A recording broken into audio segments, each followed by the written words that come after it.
Saudi খেজুর খেয়ে সেই বীজগুলো ফেলে দিবেন না, কেননা এই বীজগুলো দিয়ে আপনি চাইলে বাংলাদেশে বসেই চারা উৎপাদন করতে পারেন।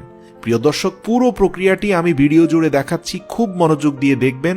প্রিয় দর্শক, আপনার পছন্দের খেজুরের যে বীজটা, এটাকে অঙ্কুরিত করাটাই হচ্ছে চ্যালেঞ্জিং কাজ। তো আজকের ভিডিওর প্রক্রিয়াটি যদি আপনারা অনুসরণ করেন, তাহলে আপনারা আপনাদের পছন্দের খেজুরের বীজকে অঙ্কুরিত করে আপনার বাগানে সেই চারা চাষ করতে পারবেন।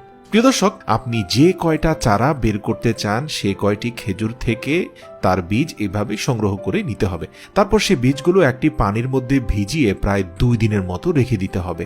কিন্তু এর মধ্যে 2 থেকে 3 বার এই পানি পরিবর্তন করে নিতে হবে, অর্থাৎ এই 2-3 দিনের মধ্যে আপনি কমপক্ষে 3 থেকে 4 বার পানিটাকে পাল্টে নেবেন। 2 দিন অর্থাৎ 48 ঘন্টা পর আপনারা লক্ষ্য করবেন যে আপনাদের ভিজিয়ে রাখা বীজগুলো একটু কালো বর্ণের হয়ে গেছে এবং বীজের উপরে জেলি টাইপের একটা আবরণ তৈরি হয়ে গেছে। তার মানে হচ্ছে আপনার বীজটা সঠিক প্রক্রিয়ায় অগ্রসর হচ্ছে। তাই পানিতে ভালো করে ধুয়ে সে আবরণটা পরিষ্কার করে নিতে হবে।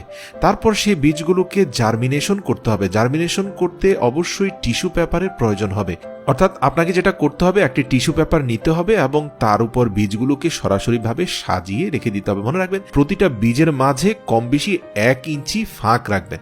এভাবে সাজিয়ে রাখতে হবে। তারপর সেই টিস্যু পেপারটি মুড়িয়ে দিতে হবে। মুড়িয়ে দেওয়ার পর টিস্যু পেপারের উপরে আলতো করে পানি দিয়ে ভিজিয়ে দিতে হবে। এর ফলে বীজগুলো উল্টাপাল্টা হয়ে যাবে না। যেহেতু পানির কারণে টিস্যু পেপারটি একটু নরম হয়ে গেছে, তাই এর উপরে আরেকটি টিস্যু পেপার দিয়ে মুড়িয়ে দিতে হবে। তারপর সেই টিস্যু কাপড়ের উপরে আরেকবার হালকা করে পানি দিয়ে দিতে হবে, কিন্তু খেয়াল রাখবেন খুব বেশি পানি যাতে না পড়ে যায়। তারপর একটা এয়ারটাইট বক্সে আপনার বীজ সমৃদ্ধ এই টিস্যু পেপারটি সহ 15 থেকে 20 দিনের জন্য রেখে দেবেন।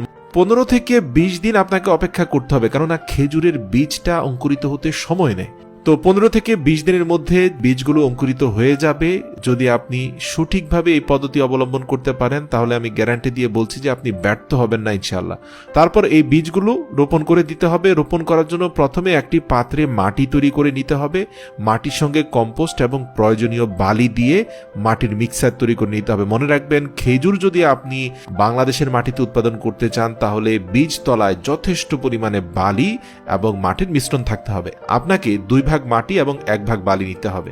রোপণ করার ক্ষেত্রে বীজের অঙ্কুরিত অংশটি নিচের দিকে দিয়ে দিতে হবে, তাহলে আপনার গাছগুলো সোজা হবে।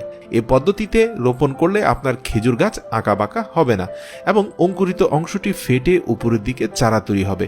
তারপর এর উপরে আরও কিছু মাটি দিয়ে তারপর পানি দিয়ে দিতে হবে।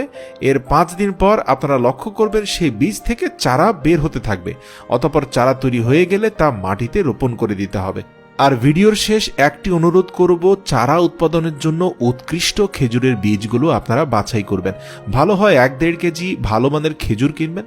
এরপরে সবগুলো খেজুর খাওয়ার পরে দেখে নেবেন কোন বীজগুলো সবচেয়ে উৎকৃষ্ট মানের, হৃষ্টপুষ্ট, তাহলে সেগুলোই আপনারা চারা উৎপাদনের জন্য বাছাই করে নেবেন।